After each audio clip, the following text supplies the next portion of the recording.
Okay, here we go. Okay. Welcome, everyone. I'm so excited to have you here for another candid conversation. For those of you who are joining us for the first time, this series was created because there are plenty of places that tell us what to think. We wanted to create a place where we could actually think together. No PowerPoints, no perfectly packaged presentations, none of that. No pretending there's one right answer.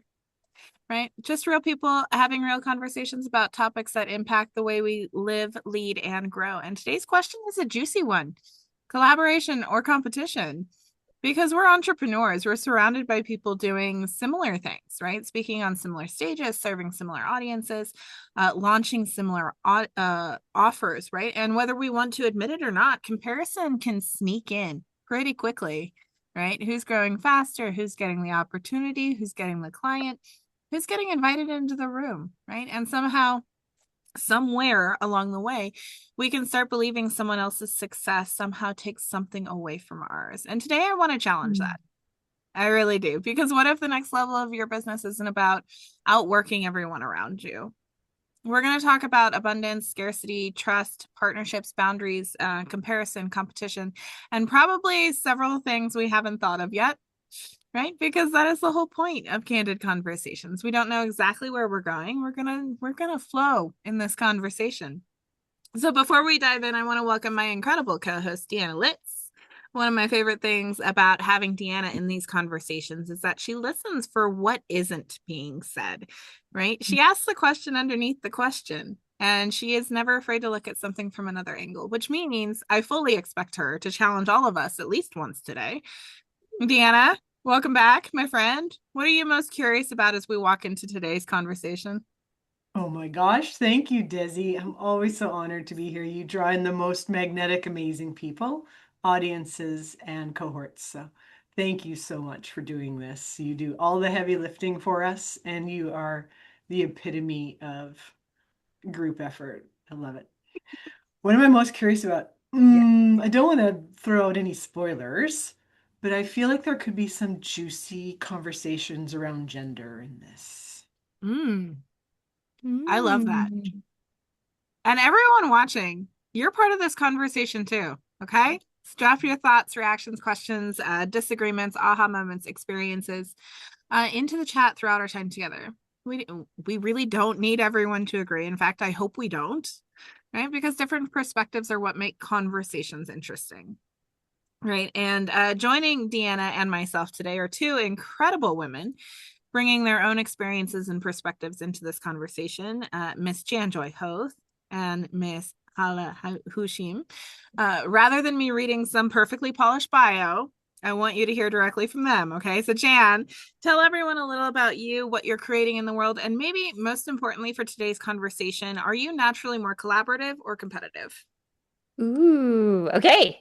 Well, I might answer the last one first. Okay. Um, I am naturally more collaborative. However, I am excited to get into this conversation because I do believe there's power in competition in a healthy way. But we'll get into that. But hi, everyone. I'm so excited to be here with you all. Thank you, Desi, Deanna, and Haleh. So wonderful to be in the room with you all to dive into this conversation. My work stems from a life mission of joy to the world. And starting with especially women leaders, like what we in general have here, of women who are devoted and dedicated to being wholehearted leaders. And in particular, I work especially with women who are done with the facade, they're done with self-sacrifice, and they're ready to reimagine life and leadership through joy. And my work is very spiritual, very intimate, a very personal self-actualizing basis, and yet it's very holistic. So I'm really about the joy ripple effect that we get to create in the world. And I'm coming to you from Jackson Hole, Wyoming today, with even bear in my yard. And so I'm excited to bring the the animal spirit energy in. I know we've got definitely different energies coming in to support this conversation. And just like Deanna, I'm really excited for the juiciness and bringing a curious heart to this conversation. And I love that it's unscripted and beautiful in the making. So, Mm-hmm. Hala, same question for you. Who are you? What are you up to in the world? Where do you fall? Oh, Collaboration or competition? first off, I am just super pumped up and excited to be in a room with all of you guys. And thank you for inviting me to be on this platform to experience this because I just knowing you to see, I'm like, I'm in. I don't know what I'm in. I'm going with the flow, with the winds, with the jet flying to you. Let's go where you want to go. So I'm excited to see what this brings. I don't know what'll come out of my mouth, but I'm here to share. So I'm all about, let me answer that question about collaboration because I don't know what competition means. Uh, but everyone in like in the out world, they're trying to compete. And when there's fear, there's no love. Where there's love, there's no fear. And when we focus on ourselves, and do what we're passionate about and just going after that, everything else will flow. You'll be like a magnet and everyone will be drawn to you to when you focus on yourself, what you enjoy, and you create the universe. So I'm all about that you are the universe, you are the master creator of your world. Um, because there's right relationships, sickness, pains, aches, bunch of stuff going on, especially as a high performer. But the one thing that matters is keeping that momentum every day. So it could be the environment, it could be the nutrition, it could be our thoughts that we get labeled with a bunch of stuff. So I personally am a health span cell resonance quantum navigator. And what that means is living your life to that passion every moment with that joy and playful. So that is what I want to see instead of competing, all of us coming together and play together. Mm-hmm. Deanna, I'm gonna throw it to you for a minute. I want you to introduce what you do because I think it fits beautifully in this conversation. And please, are you more collaboration or competition? Well, I'm trying to figure out what part of what I do you want me to talk about. The I one wear that many I am hats. deeply in love with. That doesn't narrow it down. I wear many hats, among other things. An organic farmer, market gardener, and mm, a business and coach and consultant, an executive coach and consultant. And so in that work, what I have done is help people be extremely honest with themselves and see themselves from a completely different perspective and an objective perspective through the tool of human design and mm. bring that into their work in terms of decision making, influence, communication, and leadership. And that might be the one that Desi's referring to. It is. It is indeed. Although I love every single piece of you. You know Thank that. you. I do Right? love nature. Real, by the way. I So I believe my answer depends on context. right. Mm, And I think of myself and my identity is wrapped more in collaboration. And I've been surprised at times how friends have reflected back to me that I can be competitive, quite mm. competitive in certain environments, which is, I think, also fun. I So, agree. I agree. I was playing cribbage with my family yesterday. I got very competitive. I made all three of them quit. crokinole. I love cribbage, just for the record. Yeah, we're Come play playing with cribbage me. next time we get together.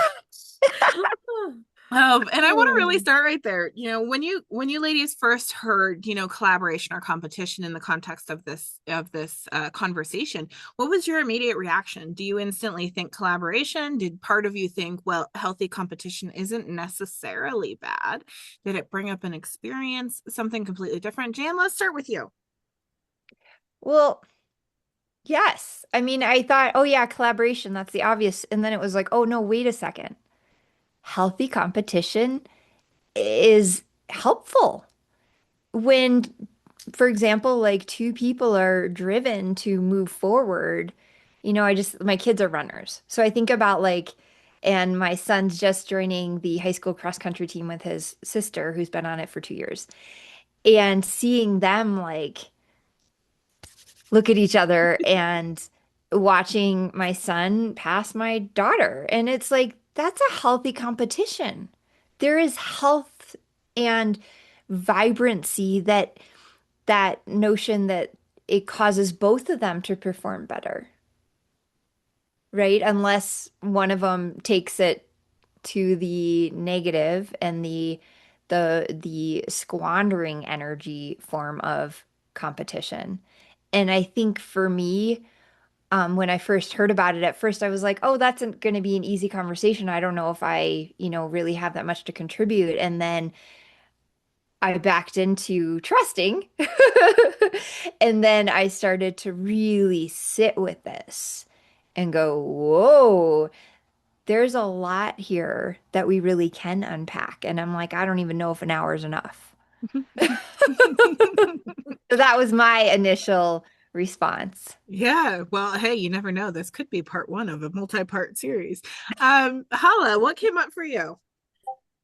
That was a great point that you said, Jan, about a healthy competition because it's burning to get that burning fire. Like, what is it that you want to reach? What is it that goal you want to have? So you can have something that you want, not that you're competing with someone else, but for me, it came up as, oh, I want to get there. So I'm not competing with anyone else but myself to get to that destination and giving myself that energy to, it's like, you know what? I'm going to get there. Even if I take micro bites, I'm going to get there. That came up. And obviously on a different note because I'm in this group that does collaboration. So the first thing that the community came together too as a collaboration because it's great to collaborate with people too because you get that accountability, that motivation, that inspiration as well in a community as well too. So that also came up for me when you said that. I'm like, it's good to have a community if you don't want to do it yourself, to have that go-to passion to get to that destination. Mm-hmm. I love that. I love that. Deanna, what comes up for you? I know you and I have talked about this several times. We have in preparation. I really love what Haleh said about, to me, what comes up is competing against who. And when we first hear collaboration or competition, do we automatically see the competition is with other people or other situations? Can we look at it as even competition with a former self, right? That's what personal bests are about. And so that comes up. I will admit too, to naturally thinking of first of all about collaboration. I even reached out to Desi. I'm like, is all the people that we have on here just going to end up being kumbaya around collaborating and nothing else? But I'm with Jan. I think there's a lot to unpack around competition. That isn't it. And for me, it comes down to from the place we're coming from. There's competition from strength, which I think is what Jan was referring to. There's also competition from threat. And I think there's also collaboration from strength and collaboration from threat. Oh, you are so eloquent. This is why I love you. I absolutely agree. I mean, for me, I think competition has a place and a time. It just really, I think competition gets a lot of bad rap because of how people approach the competition. And I think there's something to really be said for, okay, if you're coming at it with a positivity, then it's going to land very differently than if you're coming from at it with that negative mindset or I have to win, right? So I very much agree with all of you ladies. And I'm gonna bring in the spiritual animal here a little bit. I want to poke the bear. I want to poke the bear. Poke the bear. I'm because it's so I'm glad easy. you're not at Jan's right now. I would say it's so easy to sit here and say collaboration good, competition bad. And I don't actually think it's that simple. No. Competition can motivate us. It can challenge us. It can show us what's possible. It can even push an industry forward. So, is competition actually a problem, or does it become a problem when competition turns into comparison, scarcity, ego, or needing someone else to lose in order for us to win? Okay, Haleh, you're shaking your head. I'm going to throw it to you first. Okay, let me refresh. Yeah, that was just like, whoa, yes, it can motivate us, right? Competition can motivate us. There's time, I'll go back. Actually, that takes me back what you said that, because there was a time in my life, and I'm like, I felt like I'm in a competition at my younger age because I did grow up in a community which I wanted to be in the waterfalls and the mountains and in the rock, but I ended up because my family was there and I was young, I was in Beverly Hills, and there was a lot of competition going on. So I found myself, I need to fit in and I need to look like this Barbie doll. And even though at that time I had a six pack and everything. I mean, typical Barbie doll. So actually, me competing to fit in, I started not loving myself. So there was a time in my life that what you just said, that it took me to that moment. There is times that a lot of people compete or they keep, I'll just throw this in because it's coming and I'm all about flowing and what comes in. People are constantly injecting themselves to look good on the outside or changing the way they look on the outside. Mm. And that has been really huge in the community and because what they see on social media. So they want to keep competing. Oh, they're better. This is happening. So we're constantly competing on what we see on social media instead of coming back to ourselves. So there's that side of competition. And then there's this other healthy competition.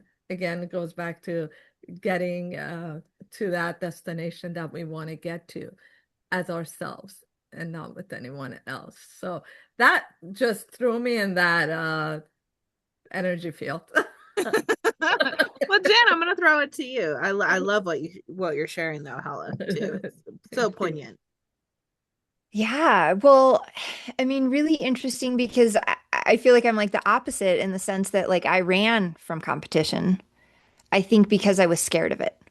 Mm. So my first profession, or actually I had a passion for ski instructing or skiing. Sorry, back up. I wanted to ski. I was in high school. My high school had a ski racing team, and I had zero interest in the racing part, but it got me to the slopes. So I was like, sure, I'll come. And I used to joke that I was like driving Miss Daisy going down the race course, and I would only go when I had to, and then I would free ski, and I was so happy. And so, like, I ran from competition.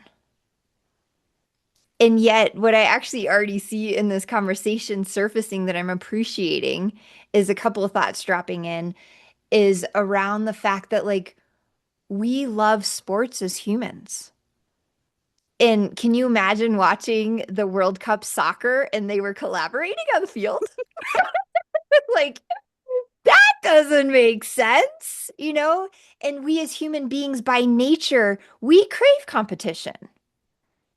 And that I recognize there are times in my life where I ran from competition, and if I would have embraced it with all the joy work that I teach, I actually believe there are areas of my life that I could have flourished so much more if I hadn't had a better relationship with competition. But for me, it comes down to where we're coming from, the energy behind it, Mhm. and what that creates. Yeah.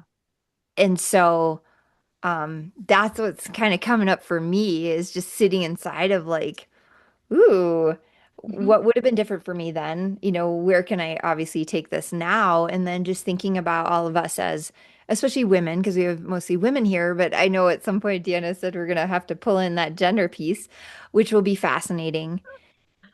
And yet just really acknowledging that I think it's a fine line even where competition is healthy and helpful and it can fall into not serving and well, they're like life-giving. I'm just going to put it in two buckets, like life-giving versus life-taking.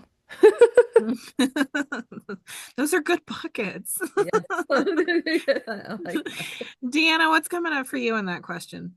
I have about 4 different directions I want to go all at the same time, so I don't know how to do this. Let's Uh, go. Haleh, when you shared what came up for me is competing for what? And so that piece of it changes the game. If Yeah. we're competing, if two nonprofits are competing to be the very best socially responsible give backers, right? How great if that spurs them on. If the competition is for something that is life-taking, small l, small t, right? Then it's totally different. Yeah. I have one story to counter Jan's story about or point about sports. Now, this is an outlier for sure. It is a story. It is told by one of Canada's greatest storytellers, Stuart McLean. Sadly, we don't have him anymore. And you can hear it on the Vinyl Cafe podcast. And the episode would be the greatest hockey game ever played. Long story short,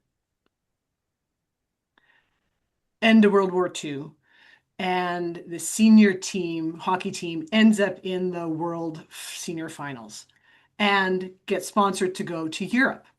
And they play competition, totally different game. It's outside, blah, blah, blah, blah. They end up in the final against some European team that has been really brutalized through World War II. And they find themselves competing at such a level, playing the game at such a level, having fun, that by the end of the game, it's a tie, 0-0. They've each played, in a sense, the perfect game. And what are they supposed to do? They decide, the powers that be decide they have to go into sudden death overtime, and the first one that just happens to score wins. Both teams had developed such an appreciation for each other that didn't sit well with them because they wanted them both to win. And long story short, spoiler alert, drop out now if you don't want to hear the end. The teams decide, it was somebody else's idea, but the teams decide, yes, we're going to do this.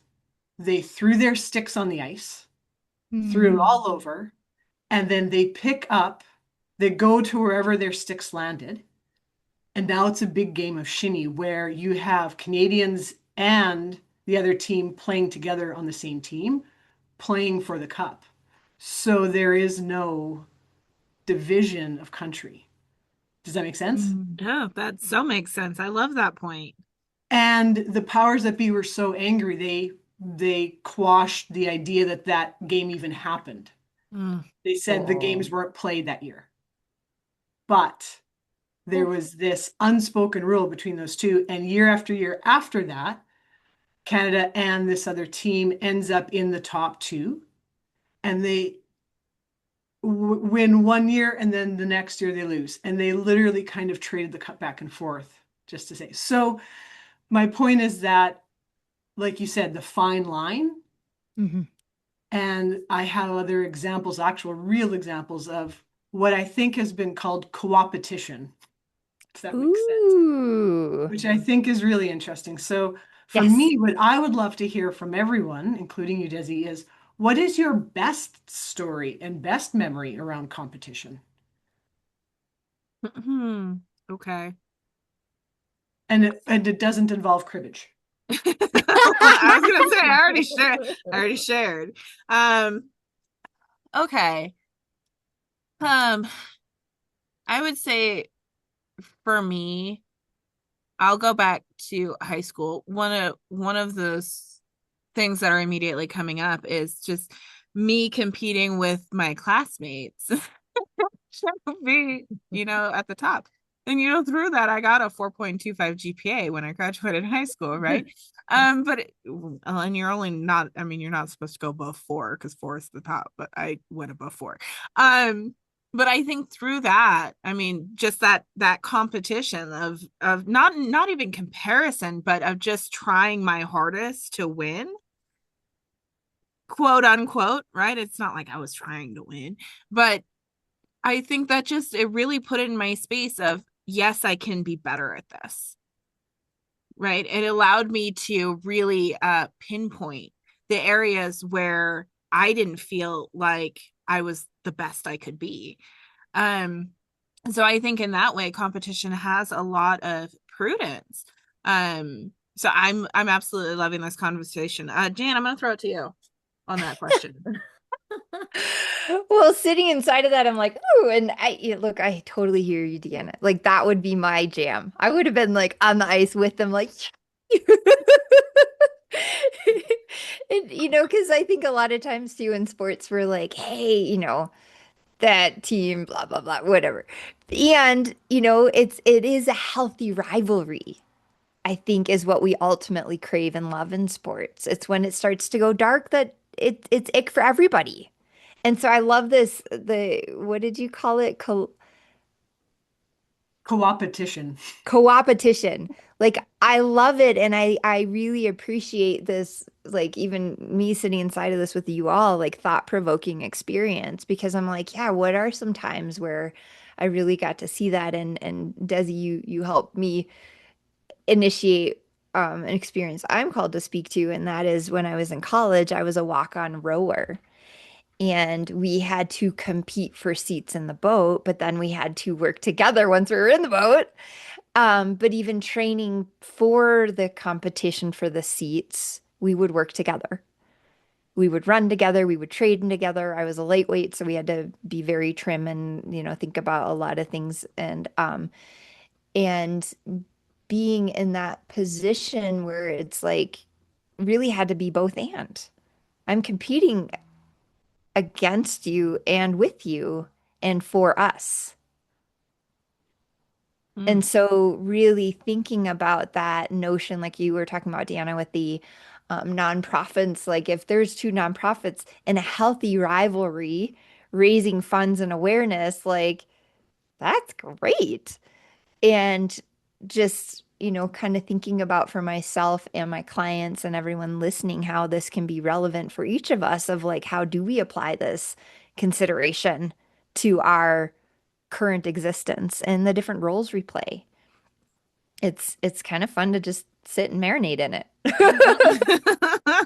Right.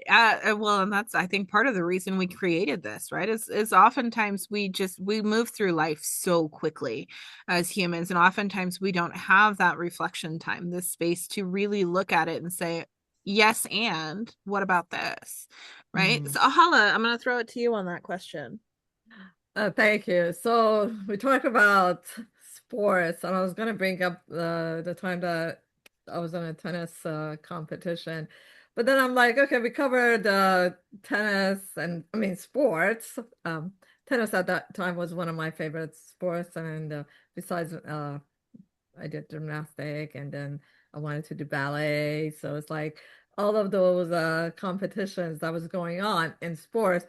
But I was gonna then while Jan was talking, it took me to here I'm going with different things. So with Deanna, it was about the tennis that came up. Then with Jan, it was about the time when I was playing musical chair, as everyone knows to get into musical. My playful self was going towards that. But what came up, Desi, when you asked the question was about me that I always wanted to win in eating cake competition. So I remember as a kid, and I grew up with always winning, and I ended up winning because I stuffed my face in that cake, and I didn't even care if there was glyphosate or whatever. I was just like enjoying, and I was like, I'm gonna win, and I ended up winning every time. So it took me to that fun moment, eating cake contest, and no wonder I love cakes, right? Uh, so that's where it took me. So, because I always wanted to win, but I have fun doing it. So there was a group of us on tables that we did as a kid as we grew up, eating cake contest. And it was fun because we were all having fun doing it, but we were all like, okay, we want to win the prize, we want to win the gift. So that's where I went. So we could have fun and compete, but it could be such an enjoyable process doing it. I love that. I love that story. Before you came on, Hala, I said I was going to airmail some chocolate cake to Deanna because she wanted a treat. So I love that it's coming back full circle. Oh I'm a my food goodness. lover, so, so yeah. Oh. Oh, ladies. I want to talk about scarcity a little bit because I think this is where things really get interesting in this conversation. Well, let's say there's only one speaking spot, one contract, one client, one award, one seat at the table. Sometimes there really is a limited opportunity, and that can make abundance sound like a lovely concept that doesn't match reality. So how do we hold both? How do you operate from abundance when sometimes only one person is getting chosen? Deanna, I'll throw it to you first. Me? I'm supposed You. to follow the cake eating with Yeah. that? Oh, gosh. Yeah, I love this topic, Desi. I'm a firm believer that the environment we're in, the context we're in, has a huge influence on us. Years ago, I was on the board for a provincial fruit growers, and they tried really hard to have a spirit of everyone working together in the entire province as fruit growers. And instead of competing with each other, why aren't we competing against, imports from halfway across the world of food instead of getting people to eat locally, right? Like that type of thing. And we would look at other provinces and see that they were miles ahead of us in terms of collaborations and where they were and how much food was being eaten locally by them and what they were able to produce because it was difficult to get our growers to work together, right? And so I think it comes down to, again, who do you see as who you're competing against? So Right. we're trying to flip it from, if you feel like you're in the sense of competition, where are we not competing against the fruit that's being imported halfway around the world instead of people locally, right? The other piece of it too, again, like you said, it's so hard. I think when the idea of abundance is lovely, but when there's only one prize, right? Mm-hmm. And I think it helps if there's some relationships already there. So what I could think about is years ago I was in this international mastermind, year-long program, high level, intense. And by the end of it, they had chosen 4 people to compete within this group for the big prize at the end of most grown. And the way they did that was that each of us had to go on stage in Atlanta in front of hundreds of people and basically make our case. Mm. And then it was going to be an audience vote, and there's only one prize. And I thought long and hard about this because like, I had been chosen as one, but the rest of those people were my friends. They were other coaches, of course, but they were my friends. And I'm like, it's a hollow victory to win a prize, but other people aren't winning too, right? Right. And so I asked everyone to get together and we decided, yes, it's perfectly fine for all of us to want to win. And does that mean that anybody has to do bad? No. How can we help each other be the very best we can be and compete in the very best light and then let the chips fall where they may? Mm. And everyone got something out of it, even though technically there was only one prize. Right. But it was a lot easier to do when everybody knew and liked each other to begin with.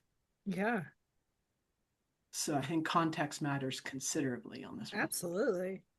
Paula, I'm gonna throw it to you on that question. Wow. Yeah. Listening to you and just a whole different stuff opened up again. Here I go. Okay. So it's, I said, how about competing with I want to say it in a way that it comes out correctly. Com Instead of creating fear among all of us as humanity, that we come together and whatever you want to call them, the big people, whoever they are that are trying to create separation among us, How about we compete against them and we all come together and not fear, but from the place of love, that how powerful we are when we remember who we are and collectively compete against them, because what we all want is love, acceptance, appreciation. So that's how I saw this, that we can all come together and compete against what is causing that fear, what is causing that separation, what is causing to that love be taken away from us. So that's where I would say is to open up and the space, the love, the openness to come together and compete with them instead of each other. Yeah. Jan, what about you? Well, I'm really sitting with your original question about scarcity and like what Yeah. is if there's only one spot and there's, kind of like what Deanna was speaking to. Um, and just thinking about the, this is where I'm going to pull in some spirituality for me, the spiritual journey that I've been on to come into another place of trust. Of like if it's me competing for that one speaker spot, for example, or that one parking spot. Like it can be something very simple every day, like where I don't get to sit down with my partners like Deanna and say, all right, this is how we're going to play this game, because that's kind of what competition can be is gamified, right? Is sitting inside of, all right, like I'm going to show up with my best self with what I've got, put myself out there or attempt to get the parking spot. I feel like I want to use that example because it's so relatable and just say, I'm going with the greatest intent. And then this is where I fall on my spiritual muscle now that I'm so thankful I learned and have the privilege to teach is to trust that, and this is the thing, I know you believe in this too, Desi, it's to trust that like this or something even better. Like if this one's not working out, there's something else for me. And to be appreciative of whatever it took to learn and to take, and this is what I live and teach, take the lessons and blessings from this journey and even if I didn't get the parking spot, like look for the good and maybe parking a little bit further. And then I like run into someone that was someone that I could really use an interaction with. I mean, this happens all the time when I'm in a place of trust from the bigger context of life and I let go of attachment to a particular outcome that I end up intersecting with things that were far beyond what the original intent was anyway. Mm-hmm. And so I'm sitting inside of this opportunity to explore the notion of scarcity and competition and collaboration from even like a whole other level of even my body of work of respecting like trust in the bigger context and then thinking about what um, Haleh was talking about, like a better world and certain, you know, leaders that it feels like they are driving and leading through fear. And I guess that's probably not a misnomer. It's probably pretty safe to say. And also having like a higher level spiritual perspective of like, they are us too, though. Like we are a humanity together. And as frustrating as all hell as it is, part of my French, or is we're in this together. This is one big boat together that, and it's not like I want to take the high road the whole way because we can't function from there, just like Deanna was citing some great examples where it was not working to collaborate.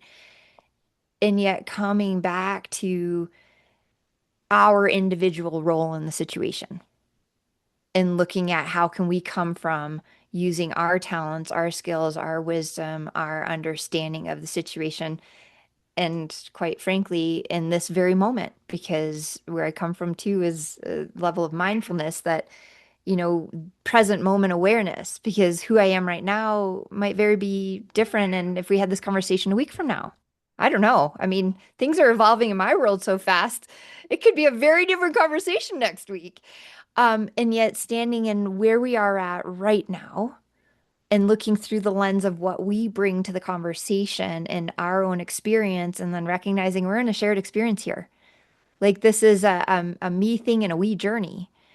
And if I'm looking at a situation where there's one parking spot and I see there's someone else over there, coming from the place of my greater devotion to humanity, or I might be really tired that day and be like, dang it, I just want that parking spot. Can you just let me have it? I don't want to walk so far to the grocery store, you know. But recognizing our human experience inside of what's happening. And, kind of what Deanna's been saying a lot of, it's the context of pieces, it's a context of things. And then just also looking at the raw in the moment content of how are we going to approach this. And for me, I come at what is the highest and best good for all, because that's how I can sleep at night. And that's what I know. And that's what I teach, and that's what I believe. And I realize not everybody has that worldview, has that level of trust and faith and spirit. And look, sometimes I forget it too, and have to be reminded. And yet Can I that, tap in on that, Jen? yeah, Sorry to interrupt you, but directly to that point, the forgetting of it, something that you're sharing has just brought up for me is that in those moments of scarcity where Desi started us at, often if our nervous system goes to fight or flight, right, our focus narrows yes, and it's physiological yes, and assumptions are made.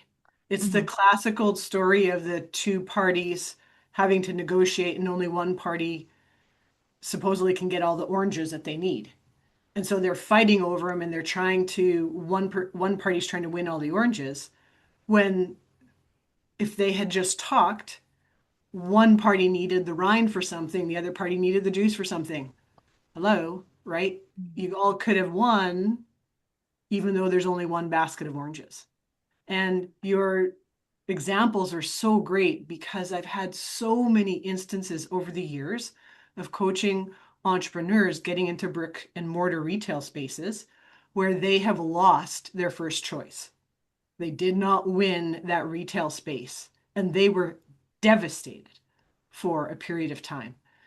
And to a letter, almost everyone, if they stayed in the game, found something far better. You said this or something better. And so that could be exactly the thing that they just needed to learn something so that the one that came along that was perfect for them, they could apply the learning and get the one that was most appropriate for them. Mm-hmm. So was the loss and the not a win actually a win? Probably. Mm. But it takes a lot of internal fortitude. So all of your examples brought that all up for me. Thank you for that. But I think that nervous system piece and our responsibility in regulating our own nervous system or understanding our Yes, reactions under threat go a long way to figuring out how we're going to react in any of these situations. Yeah. Mm-hmm. This totally. this distinction so matters to me so much because to me, I mean, abundance isn't necessarily I'll get every opportunity. To me, maybe abundance is I don't need every opportunity to know there's more available to me. Right? And it's kind of like my core mantra, right, is I always operate with intention and I'm detached from the outcome. That doesn't make me not human. It doesn't mean I don't feel the emotion. It just means that I show up as I show up, no matter the situation, the circumstance, or the emotion that are present. Right? I love everything. This conversation is so good. I knew it would be. So good. I want everyone watching to think about something or someone in your industry for just a moment. Someone doing something similar to you, right? Maybe you admire them. Maybe they trigger you. Maybe both, right? And I want you to notice your immediate reaction when you see them winning. Do you think that's amazing or I'm falling behind? Do you get curious, inspired, jealous, Depends if I like him or not. motivated, threatened, right? You don't have to put your answers in the chat. Just notice it because sometimes our reaction to someone else's success tells us a lot more about our relationship with ourselves than it does about them. Deanna, what came up with you sitting with that? Honestly, Yes. what came up for me was something one of our shared mentors in events we would go to together counseled us all on. And Mm. I think he was getting pretty frustrated with the lot of us not maybe moving us forward as fast as we could have on things. And he has been a professional speaker, coach, or whatever for decades. He's seen the game, as we like to call it. And he reflected to us that not everybody out there is sunshines and rainbows, that there are speakers out there that are in it to make, fast cash, like drop and go, like, you know what I mean? Like they don't necessarily embody the ethics and values and that we espoused. And his point was, well, I mean, when you see somebody else making those successes, you can have whatever reactions. But it brought me back to the competition and his point of just knowing your heart, knowing your integrity. Is it not helpful for people out there to have you as an option? Hmm. So instead of shutting down and not competing, what if that's just an incentive to get you out there and put your brand of real goodness into the world? Does that make sense? Yeah, it makes sense. Jan's part of that world too, so I'm sure she's picking up on some things there. That was the first Yeah, thing that. yeah. Well, I know how has 45 minutes gone by already, right? But I want to move into collaboration a little bit because we've been talking a lot about competition. And collaboration sounds fantastic, right? It's until you actually collaborate, right? Then there's those expectations, there's personalities, there's sometimes money involved, there's responsibilities, communication, you know, handling different work styles, right? Different standards, different definitions of what I'll get that to you soon means, right? So I want to take collaboration off the inspirational quote and put it into real life here. Okay. What makes collaboration actually work? Because I know for me, like competition, I mean, it creates a sense of urgency, a sense of drive that isn't necessarily there and present in a collaboration. But what what makes the collaboration actually work? Jan, we'll throw it to you first.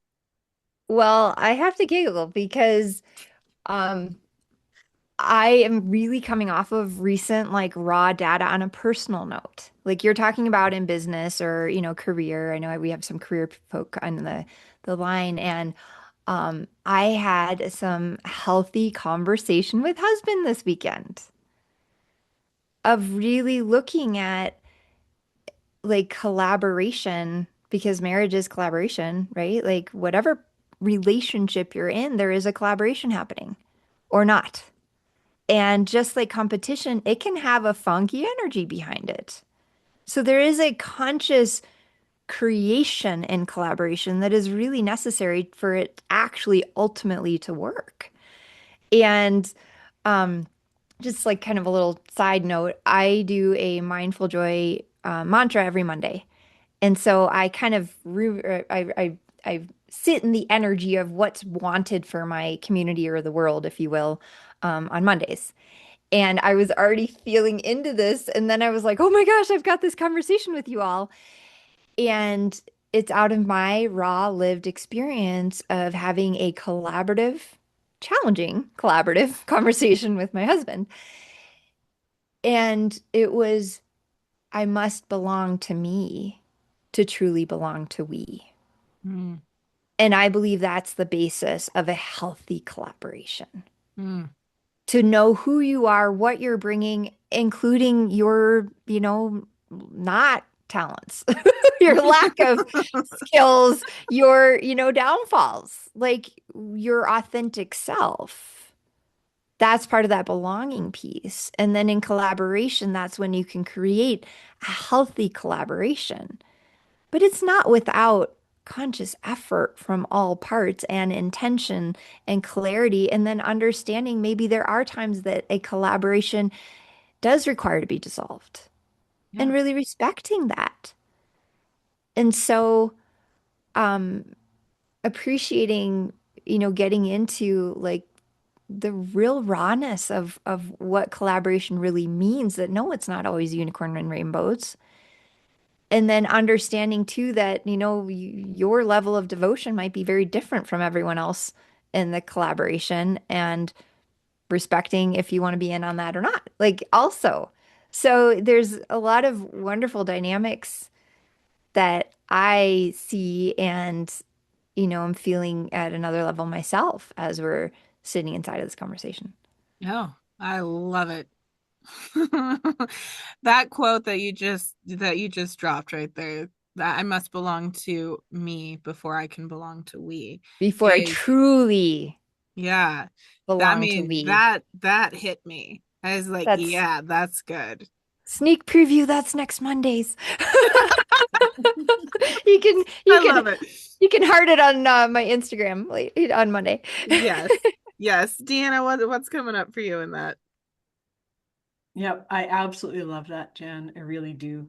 And I do feel like collaborations can absolutely, if left unchecked, have a dark side for sure. And we'll get there. I think ironically, competition can help people see themselves more clearly by defining themselves what they're not, or seeing themselves in the context of somebody else to get to their me if done in a certain way, and that is then needed. I think ironically, when we talk about a scarcity context, environment, mentality, when collaboration could be most useful, it's sometimes the least available because of how people are feeling. I think that's crazy. And I think another dark side of collaboration, well, it's technically a different thing, but collaboration swung the other way too far. There's a word for that, and that's collusion, Mm. right? I have certainly heard of growers, not in my area, in a different area. They would tell new growers that if they get into a farmer's market, their farmer's market would meet, decide every price, decide exactly when it was for sale, and they would never discount.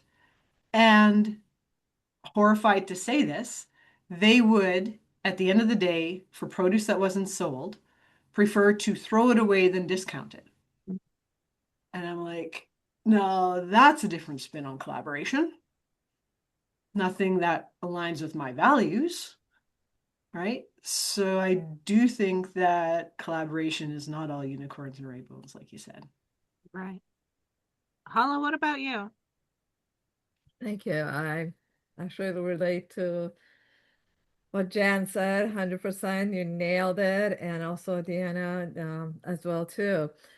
Well, to me is exactly, it goes back to what Jan said. Who are you being and what is the intention behind this? Is it all about yourself, what you want to create, or is it really coming together and really collaborating and being there for each other and being there for the audience, others, humanity? So, what are you putting out there? So it starts like knowing yourself, looking yourself in the mirror and who are you being, you know? So, it- as I said, I relate to Jen like 100%. What intention? And when you collaborate, are you fully there? Or there's going to be obviously not all positive, but it's how you look at things and that's what becomes of it. So that's why it's like knowing what you want to create, what you're collaborating about, and to come together and creating that. So it's being accountable for each other, being that accountability, being that inspiration, motivation, because it's not only about you and the person that is collaborating, but what legacy are you leaving for generations to come? In the What is it that you're creating for the universe that we're here experiencing in these bodies for a legacy of generations to come? So Right. that's the collaboration that I come to. Mm, I love that. I think there's Yeah. also a difference between being generous and being unclear. Um, Deanna, I love that you put clear communication in the chat right before I said that. I was like, fortuitous, Wow.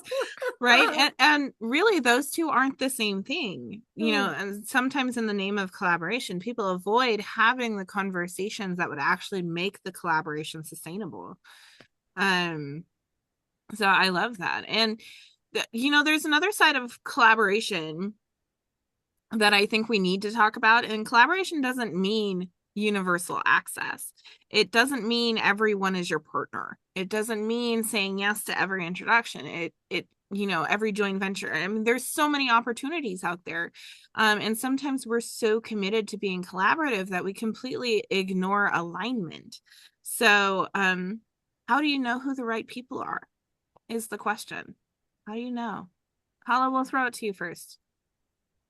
I was actually typing it in the chat. A lot of people say yes, yes, because they want to look good. And they, as you said, alignment. Is it aligned to you, what you want to be, what you want to do, or you're just saying yes to be loved, accepted, appreciated? A lot of us, I have a famous thing that actually came to me with Dr. Wayne Dyer because I was personally coached by him. And he said, because I used to care before, and that's why he threw this at me. That was decades back, and he said, "What people think about me." I mean, I'll turn it around and say it the way I would say, "What people think about me is none of my business." So, but that is saying it in a loving way because you're not caring about what people think, and it's not being selfish. And a lot of times we get shamed, like, "Oh, that is selfish. I can't say that." So it's being aligned because when you're aligned, then you can collaborate more and you can create more positive impact. Absolutely. Jan? Yes, I mean, I dovetailing on that, I agree. It's the alignment piece and kind of going back to my piece of belonging. Like when you abandon yourself, you say yes to things that aren't true and you say no to things, consequently, possibly that are also not in your truth. And so I think it's coming into knowing yourself and what you can provide to the collaboration and being honest about what you can't and being in alignment with what you're committing to. Because there are expectations, and back to that point, of course, clear communication, speaking your truth, being honest, owning it. And that's where in any form of collaboration, it's extremely important to recognize as you're going into it to belong to yourself or notice if you're abandoning yourself within it. I'm thinking about Deanna's farmers market and how hurtful. I can't stand, by the way, side note, I can't stand throwing food away. Like that hurts me. Like my poor kids are like, "Mom, do we have to have leftovers again?"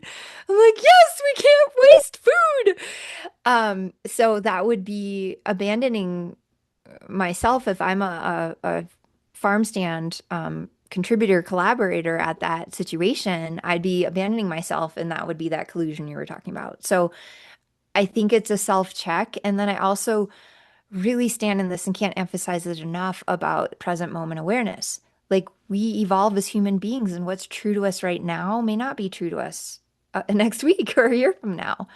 And appreciating that I think it's keeping the collaboration relevant as well and keeping myself or ourselves present to, again, our choice in, because it is a choice, right? Our choice in the matter of that collaboration of what holds us and has us be in that alignment where we are belonging to ourselves so then we can wholeheartedly belong to we. Mm-hmm.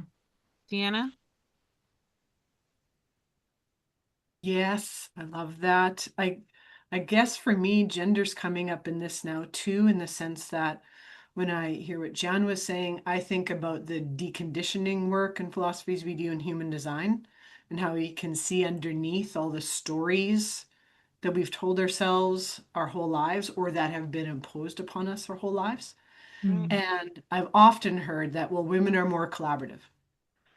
And I used to believe it, and now I'm a soft maybe, because I think there's a huge difference between what we would choose and prefer from a place of a true me versus what we've historically been expected to be or imposed to be or required to be.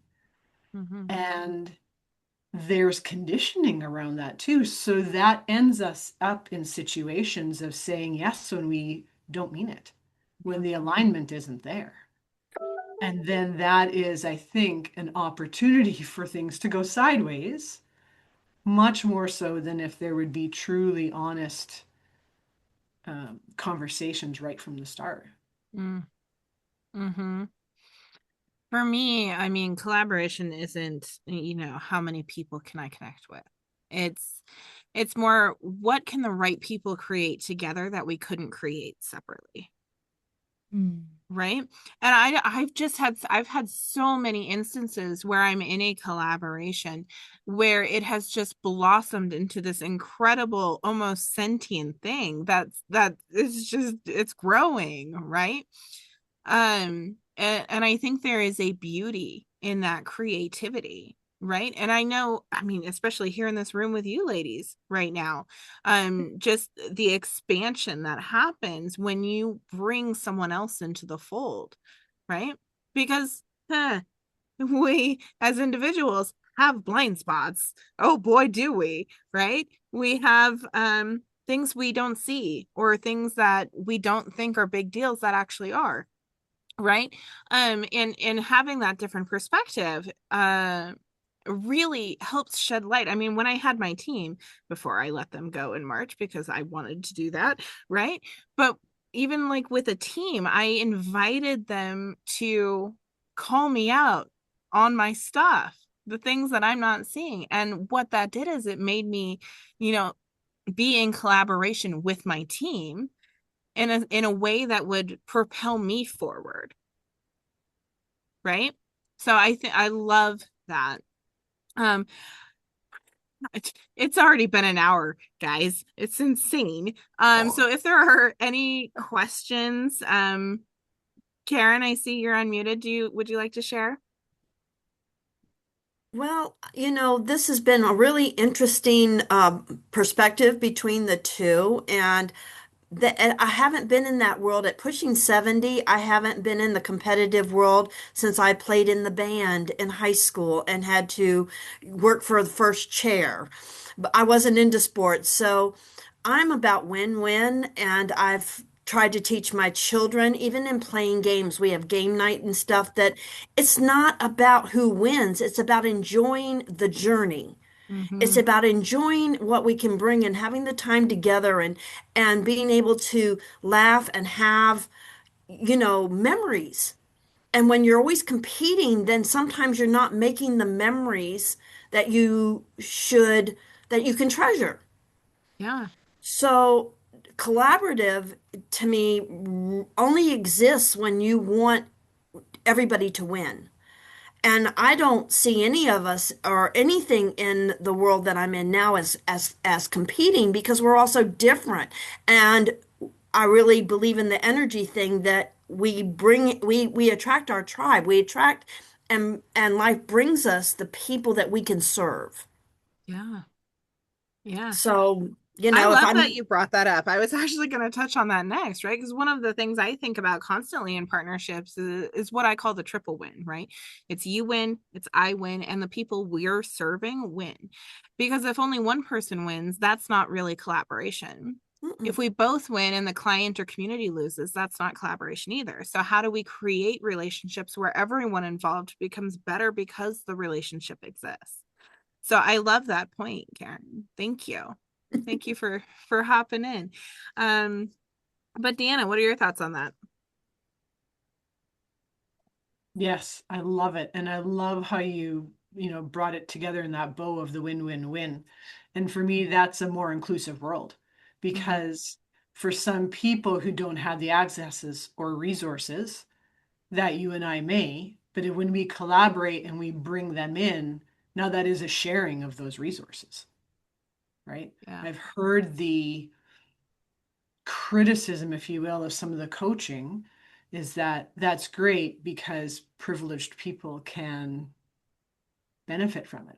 Yeah. in some sense, right? And so how do you create these relationships to bring in more and more and let those ripples that Jan talked about earlier extend farther and farther out? Then that collaborational win extends farther and farther out. Yeah. Yes. Love that you said that, Desi. Love it. Haleh, what are your thoughts? Yes, I'll piggyback on what you both said. As I said also earlier, it's about all of us coming together, and that is how the collaboration comes. It's not about me or the person we're collaborating, it's bringing it out there as we all collaborate. And then it also comes like we're all electricity, and you said it a ripple at a time, but we're also electricity. If you've ever experienced being near a Tesla coil or machine, it lights up when it's turned on, and a light bulb, without plugging it in, it turns on because of that energy. So it radiates. So once you come from that space, from that energy, that being, because everything, let's face it, it is energy, not doing the woo-woo, but everything is energy made of atoms, right? As an existence. So when we all come together, there's no darkness. When we all collaborate together, when you walk into the dark room, there's one that turns the light, and the light illuminates everywhere. So it's all about that electricity, that light that we can be, and it starts within us to spread it throughout, I say, the universe. I love it. Jan, thoughts? Well, what's coming up to me is something that Deanna has brought up a couple of times that we haven't really gone there, and I don't know how much time we have to go there. It was about the nervous system. Mm-hmm. Because in theory, everything we're sharing here, especially the last couple of things everyone's shared, like in theory, this is, magnificent collaboration, win, win, win. But when our nervous system is shut down, when we are in a state due to experiences, things, life experiences, challenges, whatever, what I call the super sucky circumstances, Mm-hmm. and it's out of our control that we go there. Like Desi, I lost my dad in May, and then I just Yeah. last couple weeks ago I was at his celebration of life, which and dealing with moving of his personal artifacts and helping my mom transition and just so present. And I'll tell you what, I was very much my nervous system was very taxed. Yeah. So it took a lot of effort to stay in collaboration with mom. Yeah. And my commitment to her was there, right? Like my desire to be there was there. But I got to admit, there were times I was not in collaboration.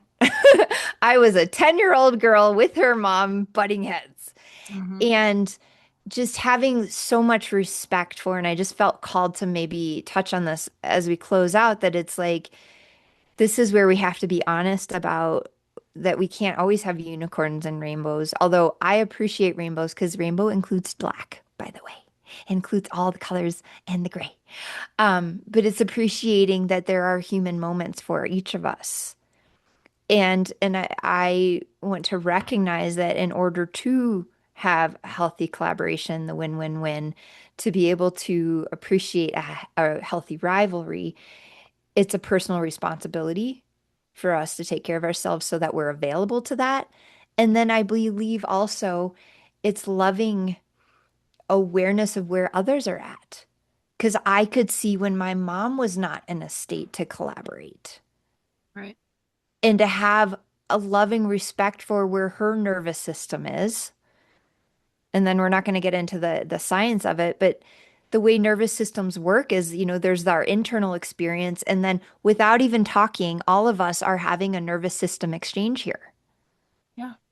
So that, energy piece that Haleh was talking about, but there is something, our nervous systems are responding to that. So I was having like a hyper vigilant nervous system response to my mom's state of letting go versus not versus what's for dinner and all these wonky things of, big life choices and big life emotions, and then just the nitty-gritty of little things in the day. So as we're wrapping up this conversation, I just think it's important to acknowledge that, we're having human experiences in all of this and we can come at it with the greatest intent, and yet we're going to be still human in it. And how do we, that invitation to navigate, how do you bring your best self to it, honoring that you're human with the full array of the rainbow array of humanity that you're going to bring, and then also others are going to bring too. And that's how we can actually find the bigger win. Yeah, absolutely. Well, I see Deanna's unmuted, so I know she has something to say. I do. Thank you, Jen, for sharing. I would say huge props. I've been in those situations, and that's layers upon layers of stuff. That is not just being human. Like there's lifetimes of layers in that. I can think back on those moments myself, not proud, and the grace of giving ourselves some space around that. So thank you for reminding me to do that. Thank you for that example. I think before we throw it back to you, Desi, there was one thing that came up for me when Haleh was talking about the win-win-wins of the collaboration and that. I do feel like there's context, and back to what Jan started us with in terms of competition having some interesting win-win-wins. So for the coaches here, do you know who was the person to break the legendary 4-minute mile, where the world thought it was impossible for humans to run a race however far in under 4 minutes that it couldn't be done, and somebody did it? Do you remember what was the guy's name? I I know don't the remember story, his but I name, but I don't know remember his the name. story. Yeah, Roger Bannister. And I looked it up. It was not a solo timed trial. It was a race that had him break something that everyone thought was impossible. Right. And the ripple effects of that, I think, changed the world. Oh, I can absolutely say, yeah, because my And that's husband used to be competition. able, right? My husband used to be able to run a 4-minute mile. And I'm like, not me. I'm at least 12. Okay. I hate running.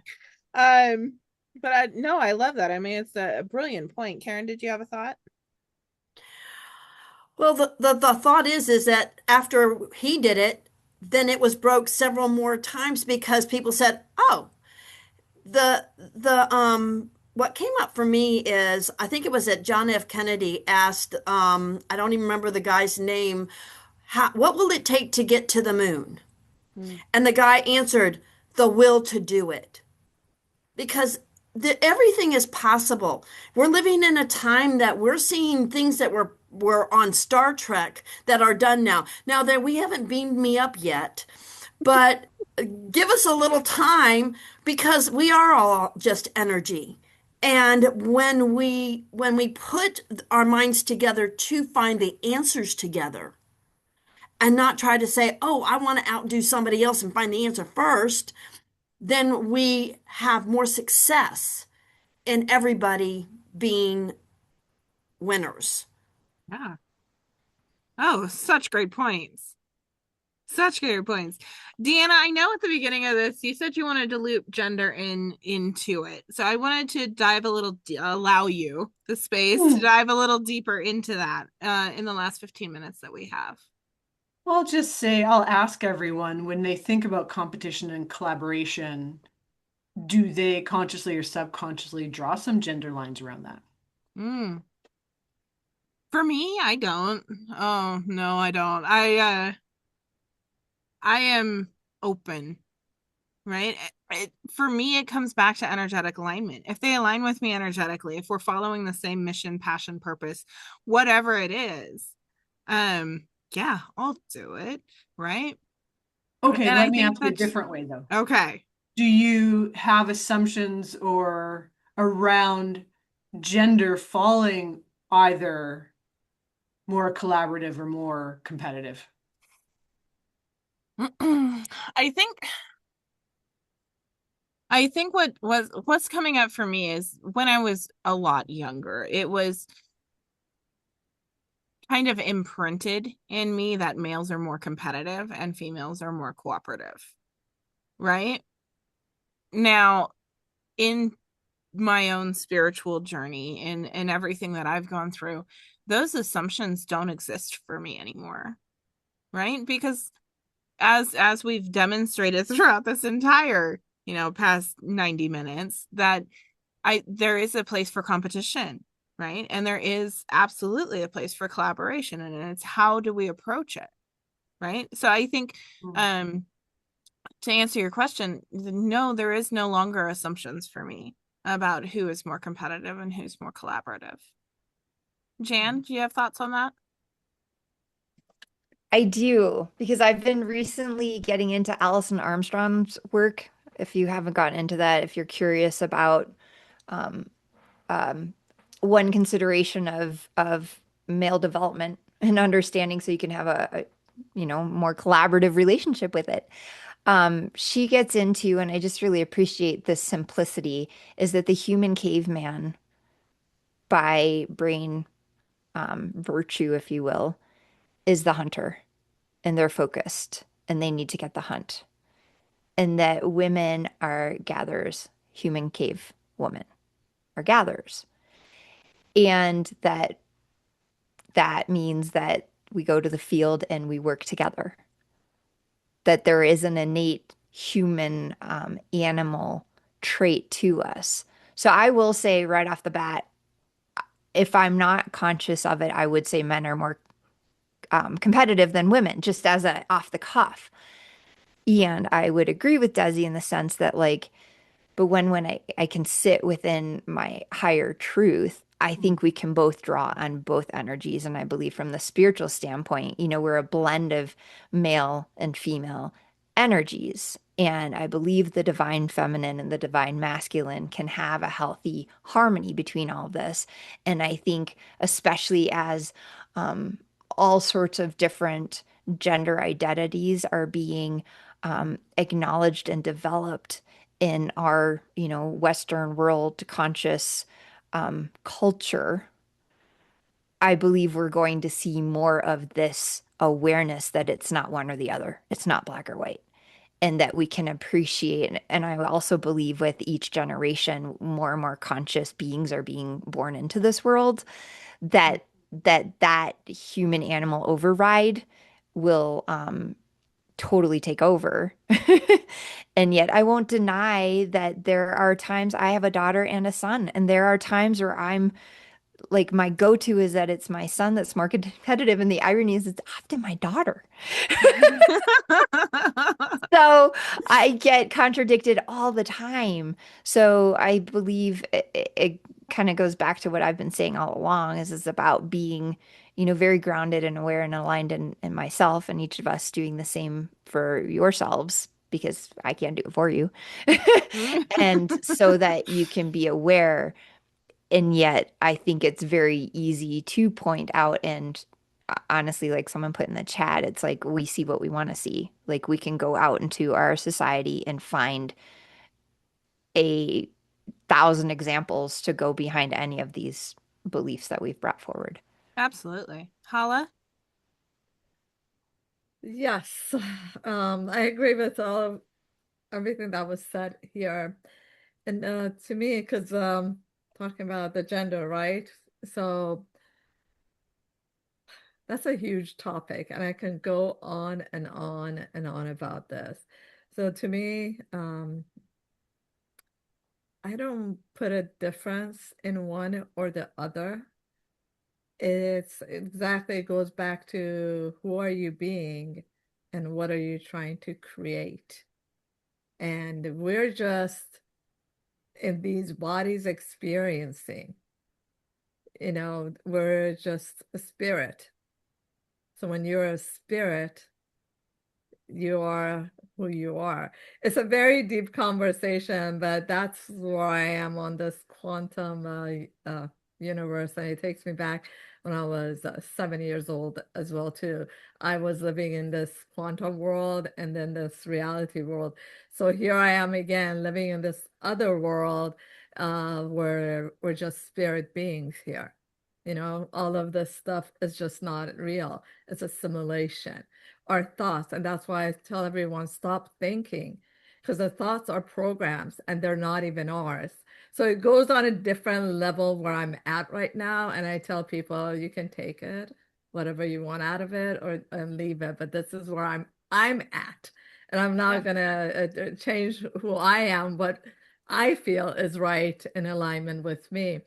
So it's a very deep conversation with that question is because that's all we are. We're all energies, we're being, we're the spirit of a life to come here, experience and enjoy and spread love and joy.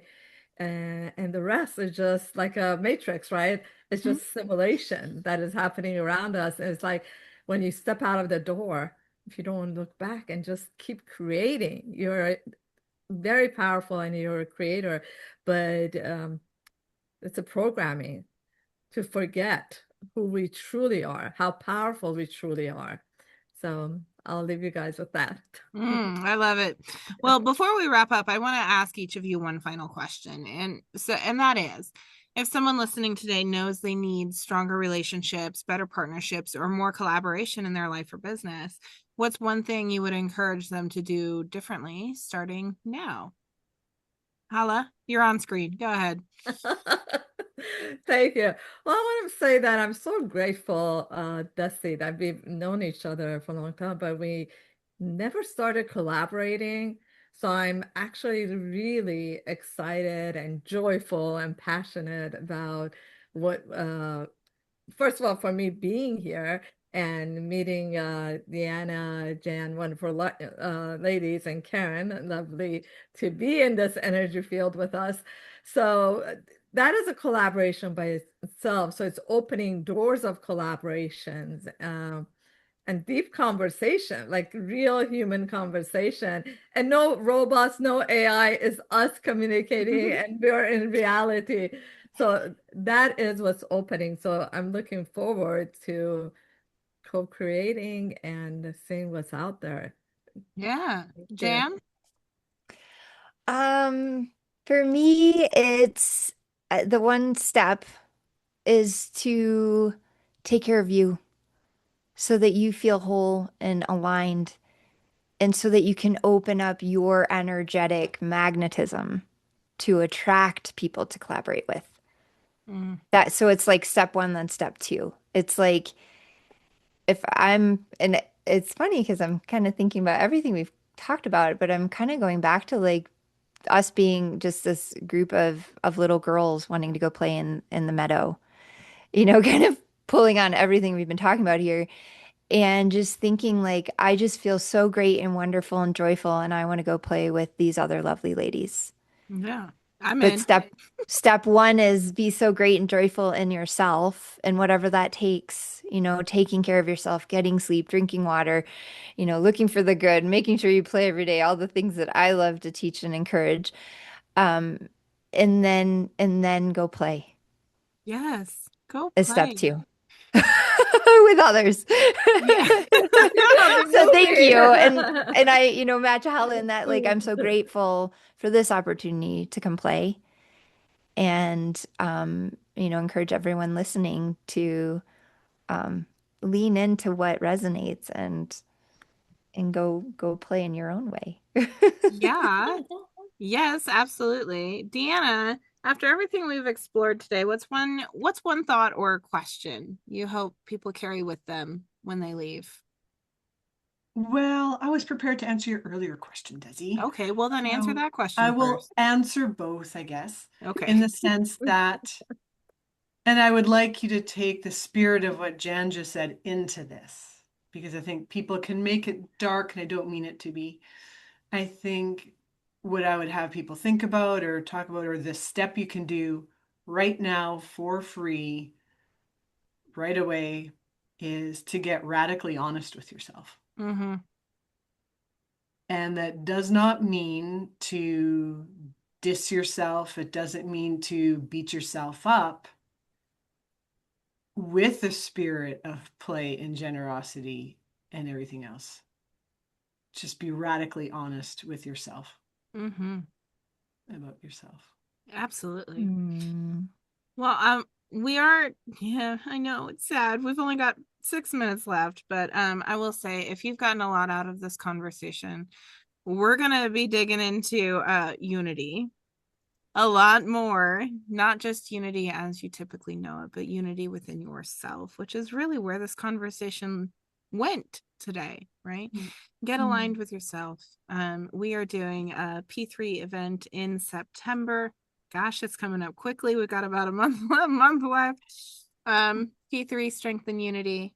And it's going to be a good time. It's going to be a good time. Even more amazing conversations like this. And honestly, this has been such a beautiful conversation. So, Jan, I want to thank you for bringing your perspective, your experiences, and yourself into the room today. Haleh, thank you for sharing your wisdom and for being willing to explore those gray areas with us. And Deanna, as always, thank you for helping me create a room where people can be curious, challenged, and supported all at once.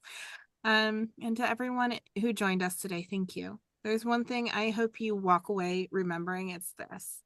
Someone else's success is not evidence of your failure. Someone receiving an opportunity doesn't mean you're running out of opportunities. Someone building something incredible doesn't diminish what you are building. And the person doing something similar to you might not be your greatest competition. Okay. They might be your next collaborator, your next referral partner, your next introduction, right? Competition asks, how do I get ahead of you? In the traditional sense, right? Collaboration asks, how far could we go together? And that doesn't mean abandoning ambition. It doesn't mean ignoring boundaries. It doesn't mean every person belongs in your inner circle. It means recognizing that there is incredible power in surrounding ourselves with people whose strengths complement our own, right? People who challenge us, people who expand us, people who open doors and who trust us enough to walk through the doors we open for them, right? Because when relationships are built around trust, alignment, generosity, and shared purpose, your win doesn't have to require someone else's loss. And when we choose collaboration over competition, everyone has the opportunity to rise. So I want to say one more time, thank you for being part of another Candid Conversation. Keep challenging assumptions. Keep getting curious. Keep having the conversations most people avoid. And most importantly, keep asking better questions, because better questions create better leaders. So I will end on that note, and I hope everyone here has an amazing afternoon.